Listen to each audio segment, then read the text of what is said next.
Holy Top 6 Monday. And will the audience please silence their cell phones? The show is about to begin. What's the one TikTok meme? It's cell phones on silent and shut your fucking mouths. The show is about to begin. Yeah, that's me right now. Apparently my phone does not know how to do that.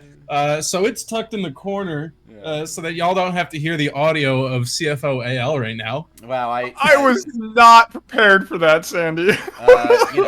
Every once in a while, I can bust out a pretty good meme. I will note, I won't do it right now, but I do a pretty good fake restaurant influencer reviewer voice. Run, don't walk to this restaurant in downtown Manhattan. Anyway, run, don't walk to... What's your TikTok, Sandy? I don't have one. To Flight Check Season 5, Episode 21. We're back once again, talking all aspects of FlyQuest's top 6 at MSI secured.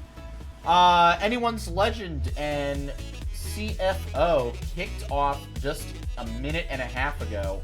They are into game. I am waiting to see what the draft was because there's a banner going on right now. We've got Gragas, Zinzao, Talia, MF, Alistair on the CFO side versus Yorick, Poppy, Azir, Jin, Bard. We're already starting off with some banger picks from these two teams. I had a 3-0 for AL. Nox had a 3-2. And looks like Curly... Hold on, I can check. Let me check. Yeah, I just submitted them and I completely forgot them. Curly had a 3-1. Yes. So one of us will be right, unless CFO takes the dub. So we'll see how this goes.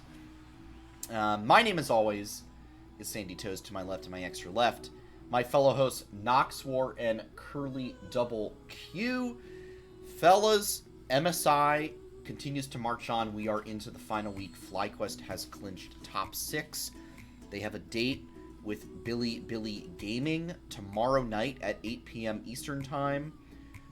Their potential opponents, Anyone's Legend and CTBC Flying Oysters, are playing right now. Genji and T1 play Wednesday. Some banger matches. I think there's really not a bad matchup left. It's just bangers all the way down. And I think this tournament has been fantastic. Curly, like, from your point of view, what has been the best part of MSI so far? It's got to be CFO making it. Like, honestly, like, I rip EU, rip JoJo. Sorry about your downfall, but I'm just loving the continued momentum from this team throughout this year, like proving that first stand was not a fluke for them, that they are like truly an organization worth acknowledging. The fact that it is now 2 for 2 international tournaments this year, that they are overperforming what some people would probably expect from them, makes me have really high hopes for when we get to Worlds later in the year. And then, of course, the region as a whole is just very satisfying with sending CFO and GAM, and then eventually if we get PSG in there, it's like they've really leveled up their region quite a lot, and it's great to see because it feels like it's been a long time coming. And so to be able to see that and know that the fans at home are like having these high moments, it's just amazing. Yeah, absolutely. Actually, it's just Talon now. They dropped the PSG. Oh, my bad. I guess is tonight the episode of character voices? Is that what's? You know what? We could bring out all the different characters. I don't think I can offer anything actually substantial or here. Hold on. Even productive. Take my glasses so you can, you know. Oh, you know what? Hold on. Let me here. Let me. Oh, hang on.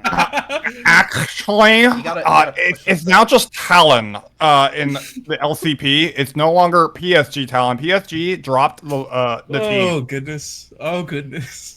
Oh. Anyway, we got a long. We don't need to continue doing that. We don't need to continue doing that. I'm sorry. I'm very apologetic. Long night ahead of us for sure. Nox, how about you? What's been the best thing about MSI so far? Us 3-0ing G2, baby. Good lord. I'm surprised Curly didn't take this, man. Like, EU's out of the tournament. We 3-0'd Europe.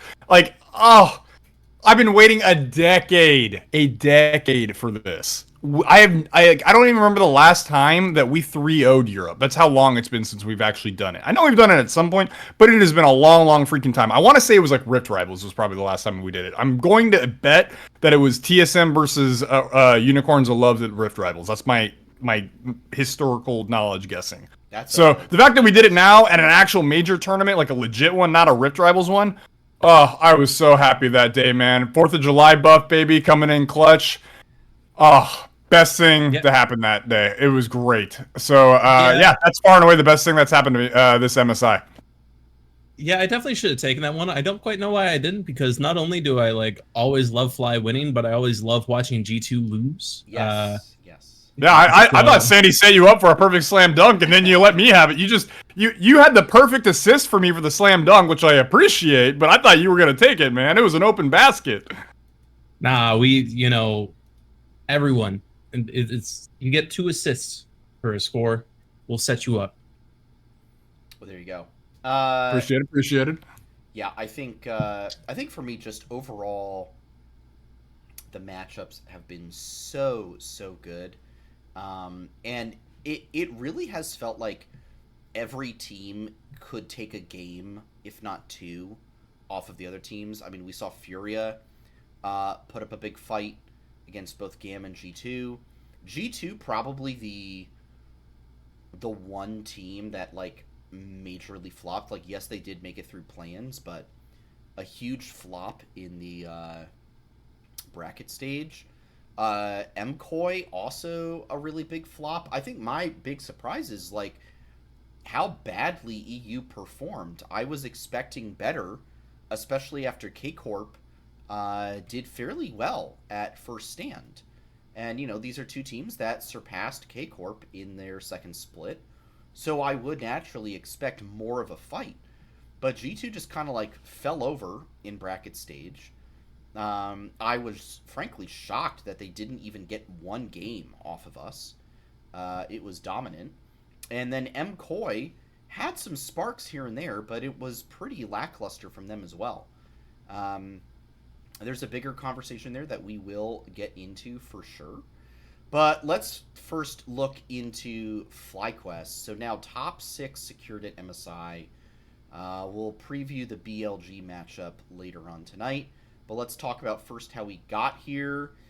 First, going up against the team that is playing right now, Anyone's Legend.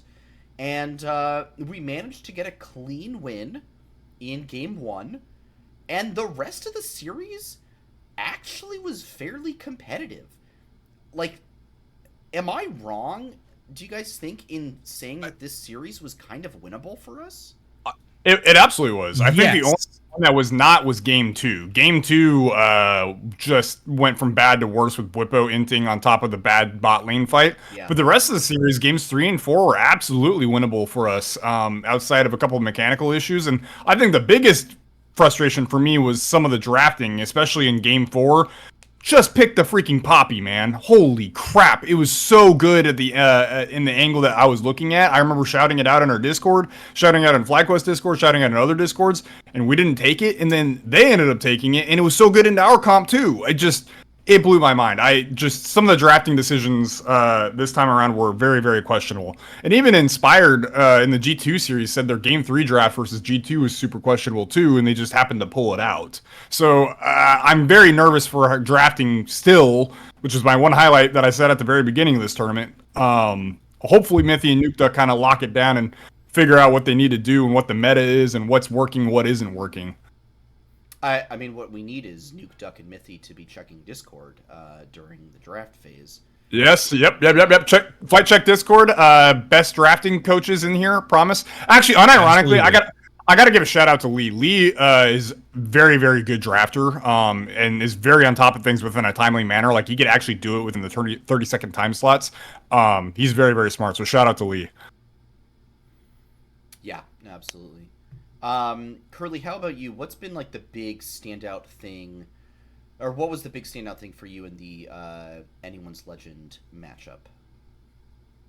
I mean, obviously draft was like one of the biggest things. I personally firmly believe that if you swap our game 3 and 4 drafts, they probably would have done a lot better in their respective like matchups, at least overall. But I don't know, it kind of felt like our macro choices were very rough at a lot of moments and had a huge tendency, and it's something we've been plagued by all season, of over chasing things that we don't really need to.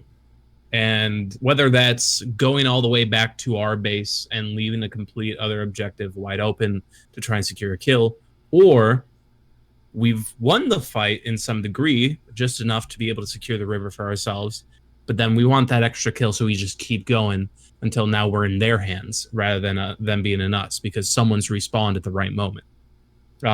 So it's like our tempo around stuff like that has been very, very rough, and anyone's legend was able to punish that so much. And then the other thing too is, I'm going to be so honest, Quad was struggling against Shanks. Like he just could never get a winning lane against him, and it really held him back from even being able to have impact that we're used to seeing from him, because he is able to hold himself very well against a lot of other mid laners, and then at the very least, like, he's there. Sometimes he is the reason we are getting good plays. It just barely happened in this series.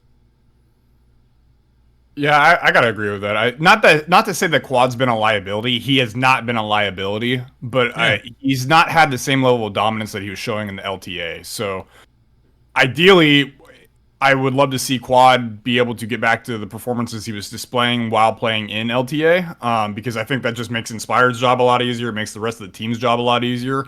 And I think then especially we have a very, very good chance of taking these series and making an even deeper run in this tournament. So, yeah, absolutely 100% agree on Quad. Well, also because Shanks is just that good. I'm going to be honest. Like, Shanks, I'd never heard, like, I might be blind, never heard of this mid laner before. He's easily my, like, contender for top 5 in the world right now. He's a rookie. Yeah, that makes sense why I wouldn't have heard of him. And boy, is he coming onto the scene with fire. Yeah, absolutely. Yeah, I mean, I think that this series was just, evident that, like, there's a lot of good things in the FlyQuest camp that we can be very excited about in international play, and then there's several things that just obviously need to be tightened up. I think, like, the big takeaway for me here is, like, obviously we can, like, we got that game 1, right? Like, we can come out of the gate and really surprise and do some good stuff.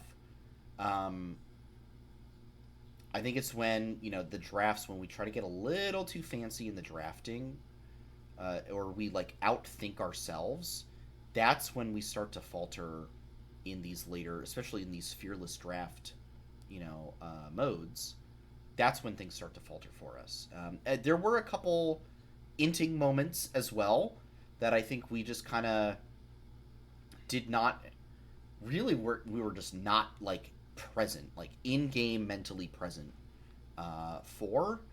And, I think Whippo had a moment or two like that. Inspired definitely still showing up very much throughout both this series and the G2 series. Yep. But, yeah, I think for me, the big thing is something that I've kind of harped on before a little bit, which is can't get too cute with these drafts and can't get too over-hyphy. Play our game, play it smart, and, don't go too hard in the paint, or otherwise you might draw that charging foul, as Whippo certainly did, a couple times.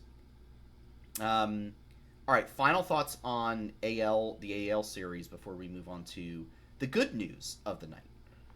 Well, so I wanted a quick discussion, but so after our series versus AL, sorry, good mute. Sorry, I had something caught in my throat.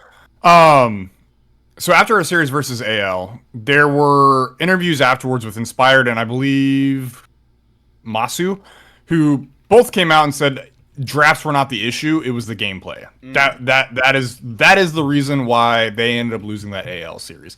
And sure, there was undoubtedly some gameplay issues, but they were both very vehemently like the drafts were not the problem.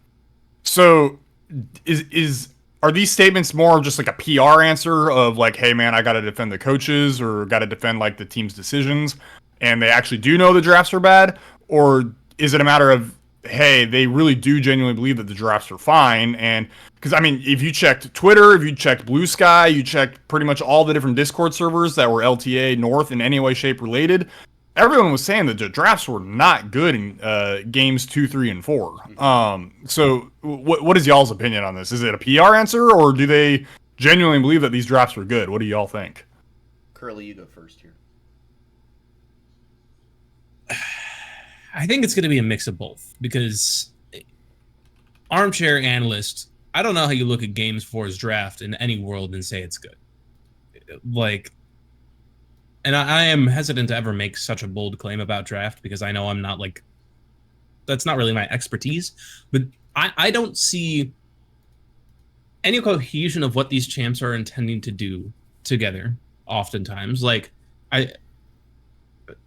is it a team fighting comp? I don't really see it. Like, where's your consistent damage? Like, it looks like a lot of it is burst, and maybe you have like the Shen to try and like protect Masu or Quad. That's like the only things I really see.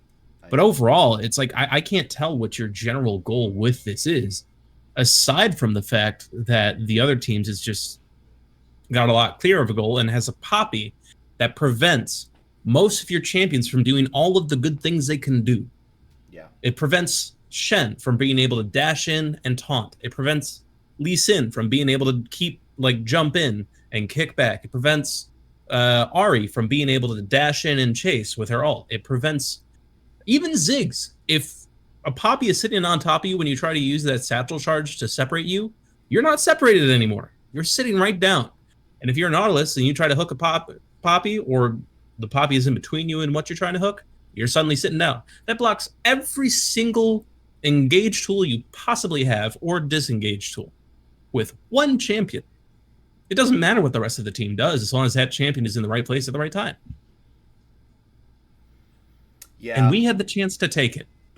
Yeah. Like, I think looking at the... Like, I really like the Game 3 draft. Like, it makes sense to me, you know? The Game 4, it's just so misplaced. And I think the thing that kills me is, like, we banned the Ezreal, we banned the Kai'Sa in this. And I think the Kai'Sa was our last ban in the first phase, and the Ezreal was our first ban in the second phase, if I'm reading the scoreboard correctly. And to me, I mean, maybe I actually need to actually get the real thing.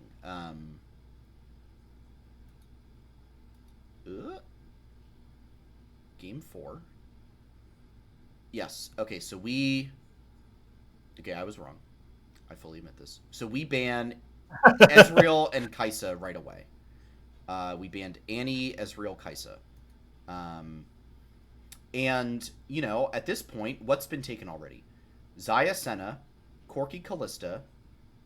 By the way, why are we taking Kalista? Awful champ right now. Jhin, Varus. And nothing's been taken, so you got Lucian, Ziggs, MF, Ezreal, Kai'Sa.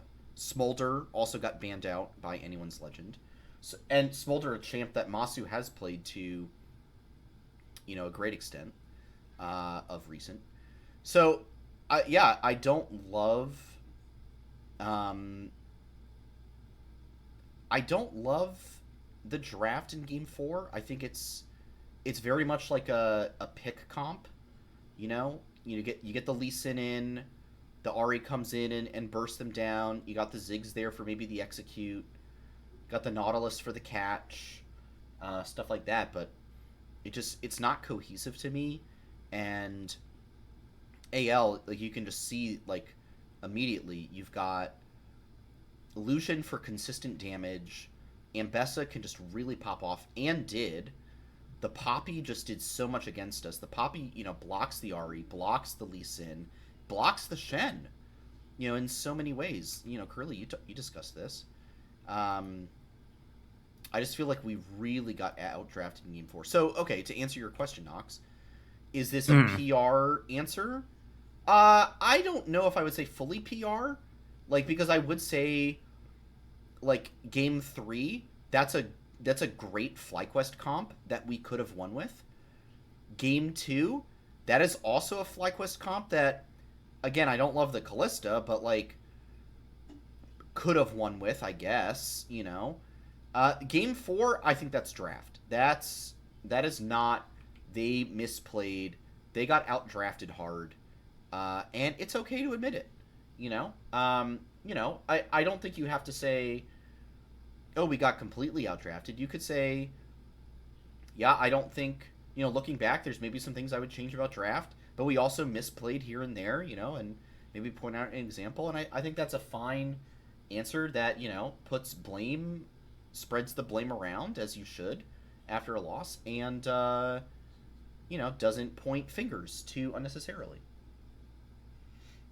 Fair enough. It was one of those things where it's just, I saw so much pushback against that interview that Inspired had specifically, where it was just like, hey, you're still, pretty much everyone I remember saying, you're still in the tournament, you're still looking good, we still love you, you're North America no matter what, but, everyone was basically disagreeing with him on the take of draft was not the issue. So I just wanted to kind of pick y'all's thoughts on that. So with that said, I mean, we can kind of move on to the good news of the night if you want, though, Sandy. Oh, let's do it. All right. So G2 is who we fell to in the bracket, in lower bracket, and this was, I think, clinically a stomp.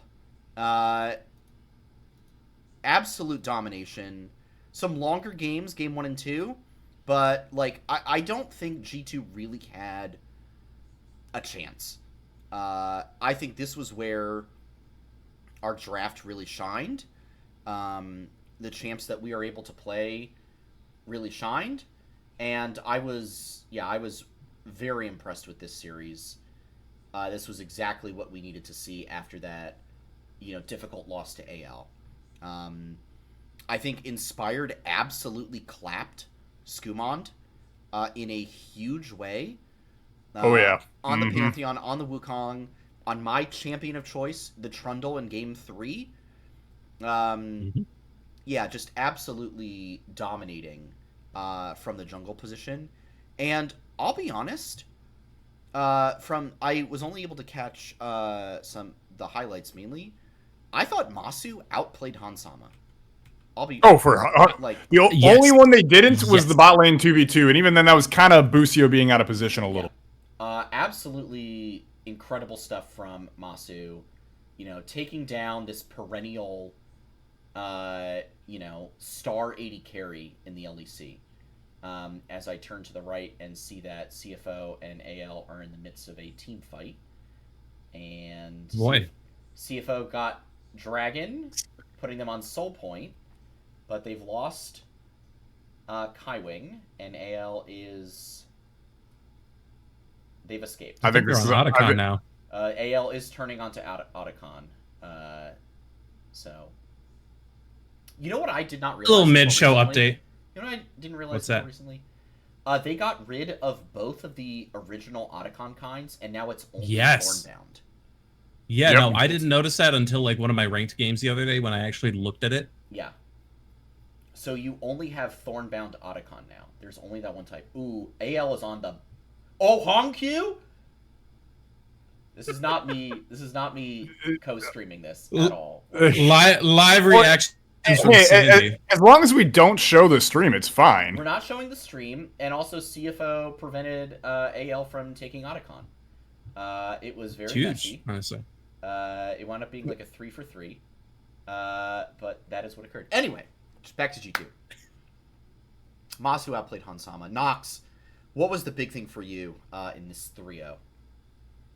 I think you really just have to point to Inspired, man. Inspired just completely out-jungled Skimon in every way, shape, and form. I think he just was truly Skimon's father this series, and it's kind of funny, right? I feel like the two times that Inspired has really noted a Western jungler, both of them have started to have their downfall. The other one being Umpty. Like the moment like Inspired started praising Umpty, because he was in like a lot of the pros episodes, he was just saying, hey, the other jungler that I really have a lot of respect for is Umpty. Like Umpty started not performing so well. What's that? Inspired's promoting Skewmon a little bit and kind of complimenting him on his jungle style in LEC. Oh, suddenly craps the bed at International. I'm just saying, maybe he should be talking about Beishuan a little bit and like how his jungle style is. It's a pretty good jungle style, I hear, Inspired. You should do some VOD review and then maybe talk about it a little bit. I'm sensing a little bit of a curse here. I think it's a great plan, Knox. I'm just saying, Inspired, hit me up. I can send some VODs your way if you need. You can maybe comment on it a little bit, say how good he looks and some of the jungle play styles. I'm just saying, it could probably do you a lot of good. See, now what he really needs to do is talk about how good Canyon is too. That'll help a lot down the road if we eventually get to face Gen G again. Yeah, just start complimenting all the other junglers in the rest of the tournament, and easy first place, baby. Yeah. I think everyone else here is really, really good. I'm just happy to be here.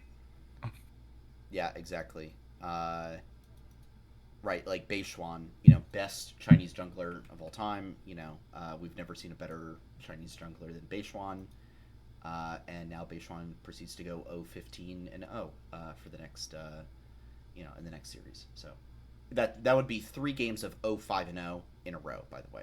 Just to would love to see it. Would love to see it. My God, that'd be beautiful. That'd be incredible. Curly, how about you? The big things from FlyQuest G2. What did you love about this series? I mean, besides all a lot of it did come down to the jungle.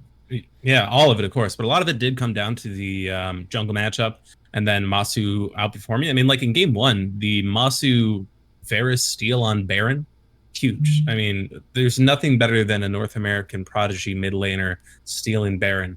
Like Danny did it, got a pentakill. Masu did it, and it was almost as hype. Obviously, this one didn't break any sound barriers on the equipment, but different stages,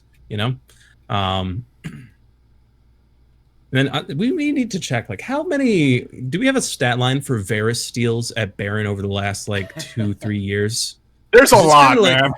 It keeps happening. It's kind of making... Basically another Smite. This is just... That's what I'm saying.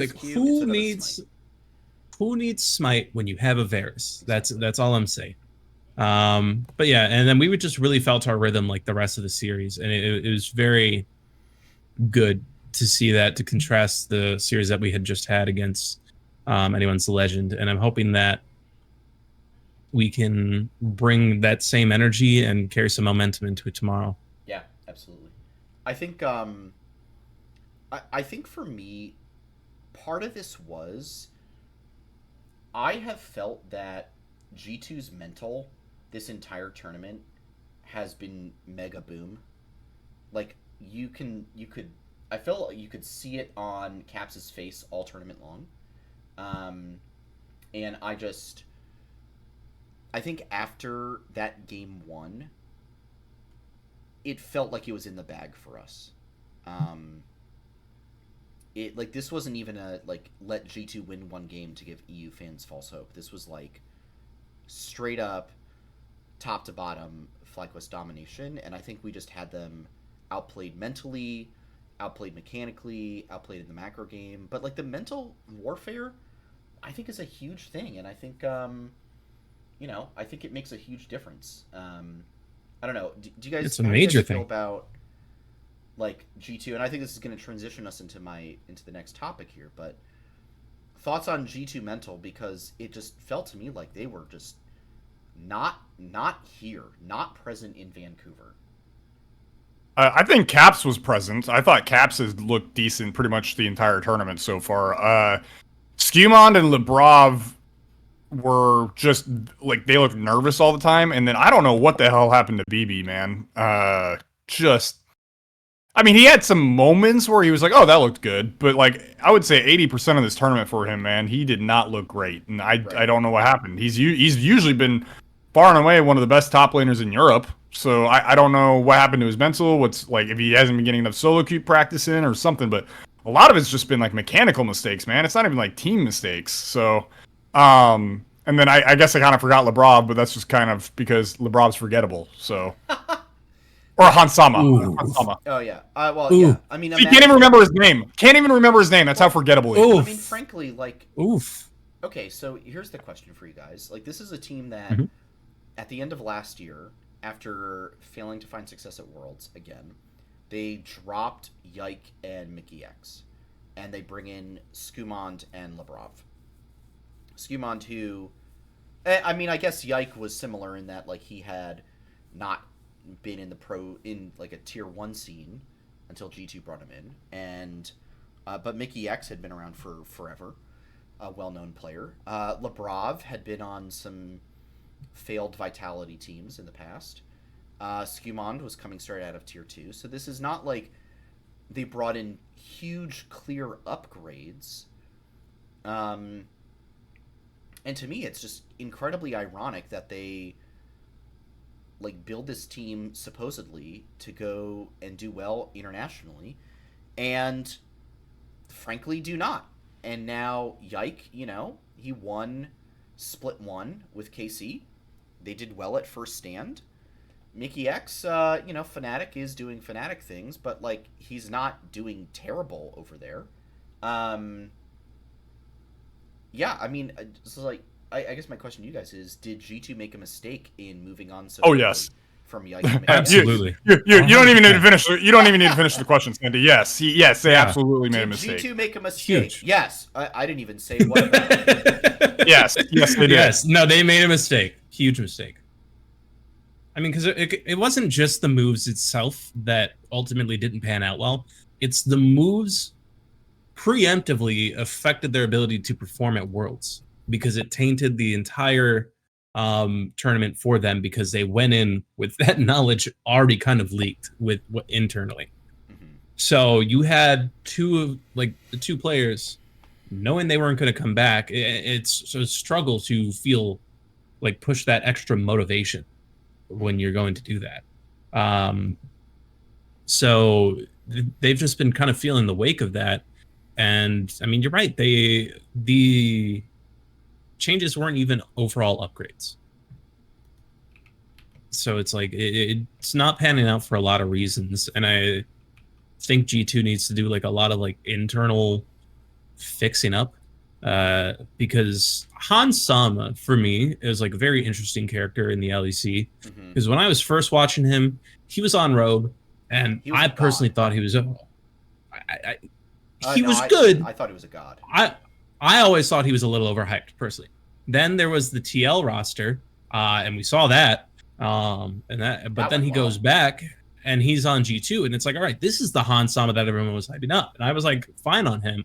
And then now it's like he's back on TL, but worse, you know? And so I don't know what's going on with the trajectory of him. And then again, Broken Blade, this is just like a big switch. This is I don't know where this came from. Because it's like Broken Blade for me has always been like a solid contender of like top tier Western top laners, no matter where he's been. And so the performance we saw here is very out of character, and I'm struggling to like see where it even came from. And I actually really want him to be able to get back into rhythm, because like, number one, he is a great player, and I have a lot of respect for him. But number two, it's like, on the flip side, G2 to me is a team that when they play well, they also like their social side, their media side, like reflects that. And so it's like this, it's like, I don't feel like they have the same energy on or off the stage right now. Broken Blade had a lot more aura a year ago when he was like the top father stuff. And now he's just, I don't know, top fathered by everyone around him. Regularly, yes. All right, well, I think that's actually a good transition to the next topic, which is NA multiple greater than signs EU. As CFO is fighting over Dragon, trying to get Mountain Soul. And anyone's legend does get it away. Bard takes it. And now Junja's down. Kaiwing getting hit by the Jin I don't think this is going to end well. Kaiwing gets taken down by Flandre. It's a 3-0 for anyone's legend. It might become a 4-0. Yes, Han Q. It's definitely becoming a 4. About to be Could become an ace. This is looking to be an ace. It's about to fall. It's an ace for anyone's legend. 5,000 gold up. And if I know Chinese teams, they are going to look to end right here at 35 minutes. They are marching down mid lane. Who needs Soul? Who needs a Baron? They are looking to end. They've got a full minion wave and the Yorick Maiden. Grubs, they're pushing in. This is the end of game 1. GG, go next. All right. And go next to the next topic. Should the LTA as a whole get another world seed and take one of EU's? Yes. Send it. Nox, I see the pensive look on your face. So this would, of course, mean you would have 4 Korean teams. No, I'm sorry, this is not true. You would have... I mean, you will have 4 Korean teams, that's true. Actually... it's already confirmed. They will have 4 teams because they automatically are a top 2 team at MSI. Oh, that's right. Okay, so yeah, they will have 4 Korean teams, 3, potentially 4 Chinese teams. There would be 3 APAC teams. Oh, so interesting. So the qualify for play-in state. So the play-in stage is literally the top. Oh, I totally it's not what it used to be. Whole thing. So play-ins is literally the top 2 regions. So probably it will be, and there's only one team that makes it in from play-ins. So you will either have a 4th Korean team or a 4th Chinese team. Unless somehow CFO does a miracle here and FlyQuest does a miracle tomorrow night, then it would be between LTA and APAC to get that second play-in seed versus Korea. So, all that to say, right now, LTA has 3 slots, EMEA has 3 slots. Should EMEA go down to 2 and LTA get a 4th? I just don't think the way that world slots are handed out now that this works. You would have to completely revamp it again. You know, okay. Yeah, my initial hype behind it, I do want to withhold now because seeing how they sort it out, I think the fact that every region gets 3 representatives and then the chance to qualify a 4th, I think MSI. Is a lot. Through MSI, I think that is actually very good. Because if it were like previous years where we have lopsiding of like 4, 4, 3, 2, 1, however many, then I would say yes, we deserve to take that extra slot from that. But in this case, it's hard to justify that in general. Yeah. Nox, I want to hear from you on just your thoughts on this entirety, and then I've got like a follow-up question here. My thing is, I just want 3 North American teams there, period. I don't know if I necessarily believe that we are worthy of having 4 slots. Now, with that said, if you want to make it to where the 3rd seed of EMEA has to play the number 1 seed of LTA South, I think I'd be on board with that, because I think LTA South has shown that they are deserving of a chance at making the world stage. And I think with EMEA now being definitively the worst major region, because we're above them, APAC is above them. So I think if you want to give LTA South the number 1 seed to play like EU's 3rd seed for the last slot, I would be very perfectly content with that. But outside of that, I don't think North America as a whole is still deserving of 4 slots, if that makes sense. No, that makes sense. I understand what you're saying there. Okay, so the follow-up question here then. Furia just had a very solid performance by LTA South standards. There has been argument that the qualifiers for Worlds from the LTA should just be the top 3 teams at LTA finals, no matter who the, not just like automatically including an LTA South team, like the number 1 LTA South team. So the problem is technically, right now the bracket for LTA finals, yeah, a LTA South team will be automatically top 3. Like, we will see an LTA South team in LTA finals weekend, no matter what. However, if we're looking, like, obviously you can't change this right now, but if we're looking into next year, should they revamp that LTA finals bracket to just be a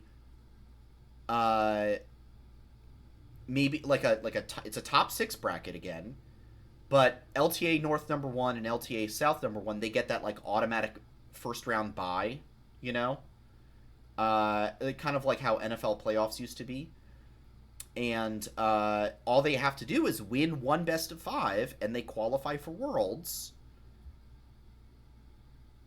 But if they don't, and then they get knocked out in a double elimination bracket, they don't qualify, top 3 goes through, and if it's all LTA North teams, so be it. I think for me, I still land there as that is what we're going to see.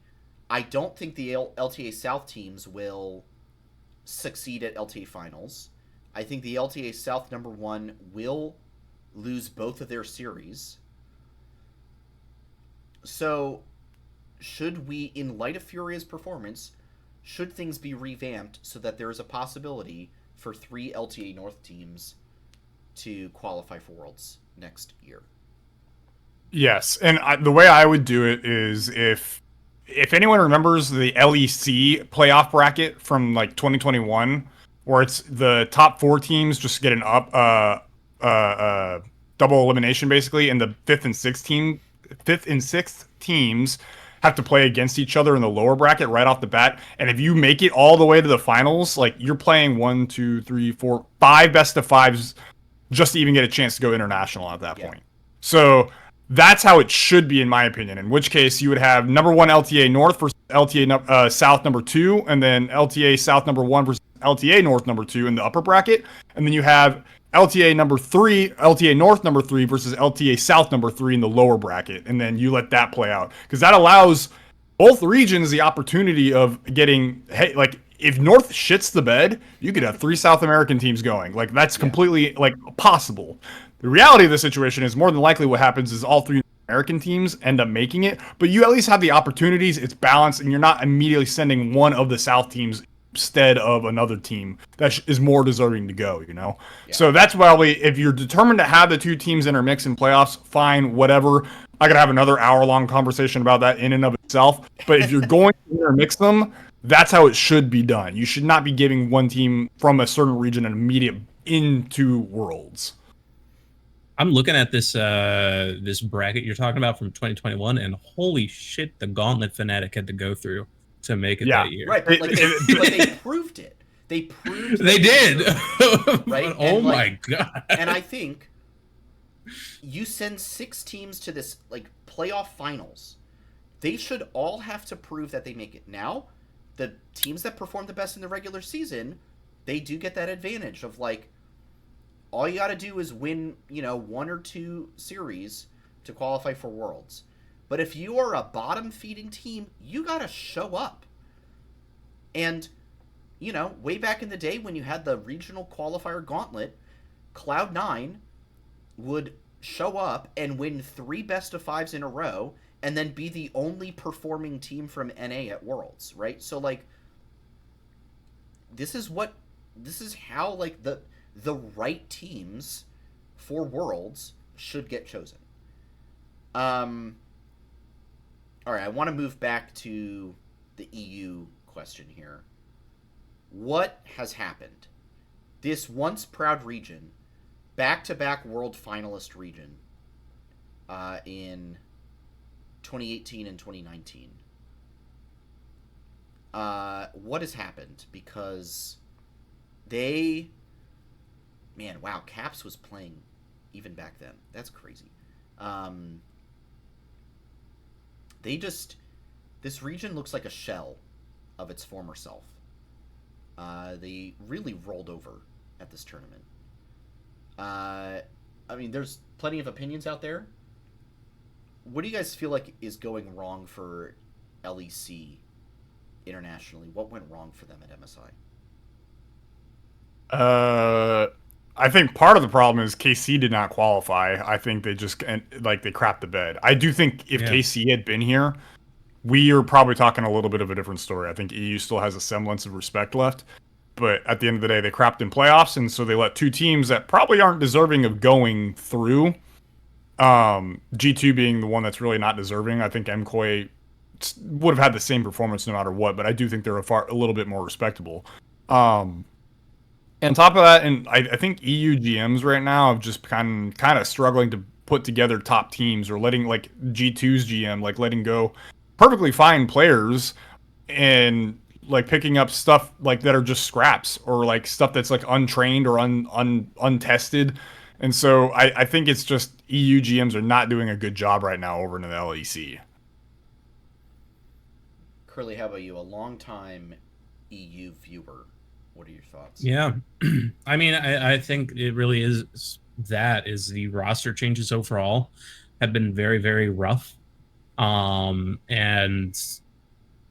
it's like some of your legacy orgs have been burning fumes for the last few years, sticking with players that consistently haven't hacked it and letting go of potential prospects. I know a consistent point of pain is Humanoid and Upset on Fnatic, where Upset is probably the most cursed ADC of all time because he performs amazingly, but then always falls short of the finish line and whatever happens. Or the best year for him, there was then all that Adam drama, which was really obviously all that stuff would have torn apart his team. I think that was the year that Fnatic could have kind of overcome its demons if it didn't have a fire inside its own house. Right. But you just kind of have that turning point where it's just gone down. But then the other thing is I really think as we've switched the global competition style, it's just not in their favor anymore. I think Swiss stage, because of its volatility, has been proven as something that they get checked more often than they would have otherwise. And then I think, especially now as we expand to the Fearless, it's proving that I think EU had a lot of small champ pools and people that were really good at those small champ pools. I mean, hell, the one thing I know for a long time EU relied on the biggest crutch ever was Gnar. And I'm so glad I don't see that effective anymore, because Gnar, while it's fun to watch him jump in and do the ult thing, that's kind of the only fun thing it is to see him do. And if you don't do it, your job is kaput. So it's stuff like that. I think as the global scene has changed around them, they have been going in the wrong way, and it does go back to GMs. It also, I know Bwippo for the longest time had his soapbox of, hey, no one's pushing EU to be better. They're just kind of coasting, and everyone's complacent. And I think there might be some degree of truth to that. No, I think those are great points. I think one other issue that I think some people have talked about, but not everyone, is a problem that we did see here in North America for a while. The boomerang effect of so many of these players. So many rookies and raw talents coming out of the Tier 2 LEC regions brought up. They get a split, maybe a year, and then they get sent right back down to Elo Hell because they don't go international or they don't perform and I think some of these orgs like a Rogue, for example, have been absolutely god awful for player development. Vitality has failed over and over. SK has failed over and over. Team Heretics has come in and done absolutely nothing in that scene. And so you get these teams that like sign these very promising raw talents and can't do anything with them. And the G2s and Fanatics and the K-Corps of this world, they only have so much room on their rosters, right, to bring in fresh young talent. And so when your development is poor, you continue to just cycle these players in and out, and you get no consistency. And when you don't have consistency, players don't learn. And they don't develop, and they don't grow, and your region does not get better. Unironically, I think a reason that the LTA is better right now, how much roster churn did we have among like our top teams? Very little. Yeah. Like FlyQuest, bottom shuffled a bunch, but yeah, the top teams. I think but like look where those bottom teams are. Like FlyQuest has only like stayed where they are or gotten better. I don't know if FlyQuest last fall, November 2024, would have 3-0'd G2. That would have been a closer series at Worlds last year. This one, it was clean. Like, we're getting better because we're the same teams and we're sticking together. EU's got to do the same thing. Or I really hope they don't, because it's really nice to just kind of beat up on them. All right. Tomorrow night, 8 o'clock, about 23 hours from now, FlyQuest takes on Billy Gaming. Let's get some predictions. I already know what all of ours are because we all had to submit them for Nox Wars Pick'ems, which, by the way, I am now tied for first with Sushi, whoever Sushi is. Bad luck to you, Sushi. I hope all your predictions fail miserably. Ooh, BM. Yeah, look, I want this jersey. Damn. Knowing me, it'll, right now, I am 2 AL wins away from my correct AL 3-0 prediction. And based off of what we saw in Game 1, might have a shot. We'll see. All right, so FlyQuest versus BLG. Nox, what's the path to victory here? I think it's jungle and bot lane. I think Elk and On have not been as dominant as they have been in years past. Because, I mean, Elk has usually been one of the best bot laners in the world over the past, like, year or two. I don't think he's really looked like himself this tournament. He's still good, but he doesn't have that elite factor that he's usually displayed in past tournaments. So, and I think Beishuan has just been kind of okay in general. And I think Inspired is actually playing better than him right now. I think my concerns right now are Bin versus Bwipo, which I think Bwipo can handle Bin, but it's very dependent on if Bwipo's flipping the coin or not. And he's been very much coin flippy this tournament so far, if we're being honest. But I think my biggest concern is Knight versus Quad. I think Knight has actually been one of the best performing mid laners this tournament, even over Chovy and Faker. So with that said, and the fact that Quad has not been performing to his LTA North standard and has been kind of under the radar has me a little bit worried for the mid lane. So key winning points, I think, are really going to be Quad needs to set up. I'm not expecting him to win his matchups. I need him to keep Knight even and keep him in lane. Don't let him get roams off. And I need Inspired to just do his thing and help the bot lane get fed and get going. And the resources from there will help snowball the rest of the game. And then as long as Bwipo's not doing any dumb coin flips, I think this is a winnable series. I do genuinely believe this is a winnable series for FlyQuest. Nice. I like it. Curly, how about you? Paths to victory. Paths to victory is, first off, Nox pointed out the really good ones. I think a lot of it comes to also bait BLG into the worst drafts because they do have the chance to do it. They did it against T1. So bait them into taking the draft that favors you. But second all is like kind of abuse the fact that they have just been knocked down. to try and like, and you are just climbing up, like use that inverse momentum and make sure you keep going in the right direction. It's kind of like a vibes thing for sure, but it's just like kind of, you're coming off a win, they're coming off a loss. Make sure you're approaching with higher spirits. Yeah. And I think you just kind of hold your own and do well. Which I'm actually very, very confident that we can pull that off. Especially because, like, they got 3-0'd by T1. Shows they are vulnerable. Granted, it's T1, but also T1 has looked kind of this the middle of this year. So yeah, we can do it. Yeah, I think my paths to victory are you copy T1's playbook.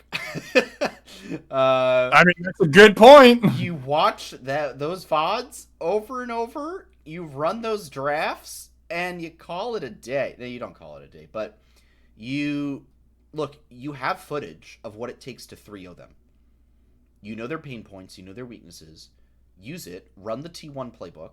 Don't totally copy Korea. We've seen how that has gone in the past. But exploit what you learned from T1 taking this team down. And, you know, put the FlyQuest spice in there. Get the Whippo York going. You know, get the fun time picks going. But don't over-index too much into crazy drafts. Play it smart. Play safe FlyQuest-centric comps. And yes, I agree, Knox. I do think this series is winnable. That said, I have predicted What's the prediction, BLG though? 3-1. I think once With again, that said, this is a win-1 game to give NA fans false hope. And Knox, I believe you agree with me.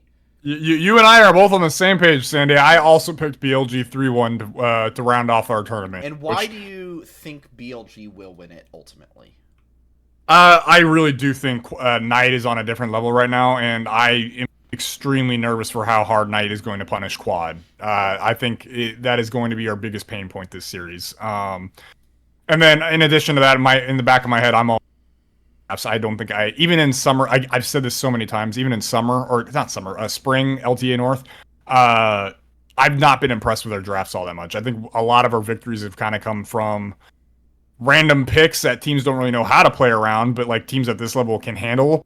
And in general, just good in-game decisions, which again, at this level, you're not going to get away with. So those are my two big worries. Massive level 1 fight, by the way. Massive level 1. Kai oh my god. Down. Double kill for Hope on the Lucian. This is going to be a very tough lane for the Kaisa. Ooh. I think one's legend. Going crazy. All right, so now we've got the replay, so I'll cast the replay. Let's see what we got. You're Kale starts the engage. Honkyu's going in. Kaiwing whiffs the Nautilus Q and then does kill Kale, so the Naut gets the kill. Hope goes in. He's really far forward. But then Tarzan shows up, and there's just nothing left for CFO. Double kill over to Hope. Unfortunately, Kaiwing takes the kill for CFO. All Kaisa gets is the assist. They're down 500 gold already. And I'll let you guys know what Hope is coming. He comes back in with the longsword purchase. So he's got a big advantage already. 500 gold up in this lane to start. And presumably we'll also be getting a quick level 2. So the Lucian Nico bot lane starting out well for AL, and my 3-0 prediction.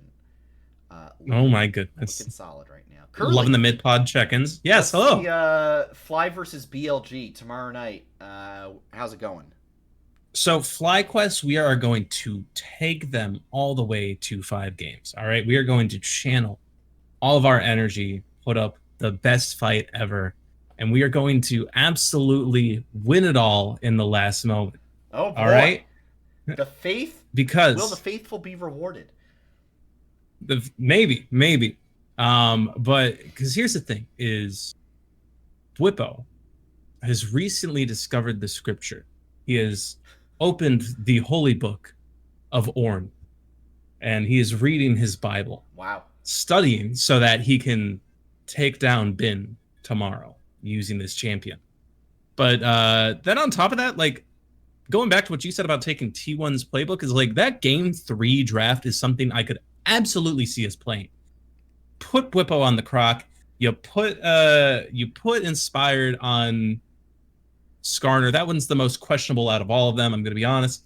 You can put Quad on Rise and hope he ults better this time, but the bot lane is fine with the Varus and Alistar, and I think we will be able to pull it off, even if it's not quite as clean as them. But seriously, I do actually believe that we are going to have like high energy. I am always going to have full faith. It is not over until the Nexus is destroyed. Do not look at my prediction in Pick'ems because it may disagree with what I'm saying here. But that is not the point. It's called having the one thing public. I do. It's not even just that. It's like I always pray to be wrong in my predictions like that, because it is very, very rare that in a Pick'ems I have ever predicted against FlyQuest, and most times I don't get the points. So this was false faith on the Pick'ems to promote good vibes for the real faith that I have. I like it. Nox, I could see during that, I visibly watched you react to Shanks. I cringed. I cringed a little bit for sure. During that moment, it was not great. You got to walk away, Honku. You got to know when to walk away. Oh no! Okay, I thought he was gonna get solo killed again. I also thought that was happening too. All right. Seriously, dude, this Shanks guy is crazy. Yeah, and he's already brutalizing Honku in this lane. This Corki is not having a good time. All right. We're gonna quick predictions on Genji versus T1. 3-2 Genji. 3-1 Genji. I agree. For me. Also 3-2 Genji. I don't think we are getting any 5-game series tonight, tomorrow, or Wednesday. So I hope you're wrong. Well, we'll see. All right. I think that is pretty much it. So we will say next week, Curly will be gone. I am in the process of moving, so we probably will do a show, but hold on to your butts because we'll see if it happens. But thanks to everyone for tuning in to another episode of MSI coverage here on Flight Check. FlyQuest plays tomorrow night, 8 p.m. Eastern Time, 7 p.m. Central, 5 p.m. Pacific, and hey, 6 p.m. Mountain Time if you're out in like Denver or something. Do be sure to tune into that. Cheer on the boys. It's going to be, I think, no matter what, I really have faith that it's going to be a good series. I do not think this is going to be a stomp. I've seen a lot of people say this might be the closest to a 50-50 that this tournament gets. So I think it's going to be a really good series. Do be sure to follow us on Twitter for all of our reactions and thoughts to the match. You can catch the show at Flight Check Crew, myself at SantosDB, Nox at NoxWar with 2 R's, and Curly at Curly_WQ_. Make sure to hop into our Discord as well. All kinds of esports discussion and otherwise taking place in there. If you missed any part of the episode, the VOD is going to be up on YouTube tonight or tomorrow morning. If you're watching that and want to catch the show live, you're in luck. We broadcast the episode every Monday night, usually at 8 p.m. Eastern Time, right here at twitch.tv/FlightCheckCrew. Curly, final notes, shoutouts, or plugs before we wrap up. Final notes is no matter what happens this week, I'm very happy that FlyQuest didn't just bow out in general. I'm a lot better than our MSI last year. So it's showed that we are able to continue and grow as a team. And then another shout out is watch Deadpool versus Deadpool and Wolverine last night for the first time after a year-long journey with my roommate watching the entire X-Men series to lead up to it, which is something that I recommend everyone takes the time to do at some point because yes, the movies are a little cheesy. Yes, some of them are not good cinematically, but they are overall just enjoyable, and it makes you appreciate that movie so much more. I'd love to find the person who does say that every X-Men movie is good cinematically. I want to find that person. I just want to talk. I just want to talk. That's it. Listen, whoever like finds that person, you have found the person with the most love in their hearts. That's all I will say. Yeah, this is true. Knox, how about you? Notes, shoutouts, and plugs. Just shout out to FlyQuest. I said my expectations were you need to beat G2 in this tournament. You did it with flying colors. Anything else is just whipped cream on top.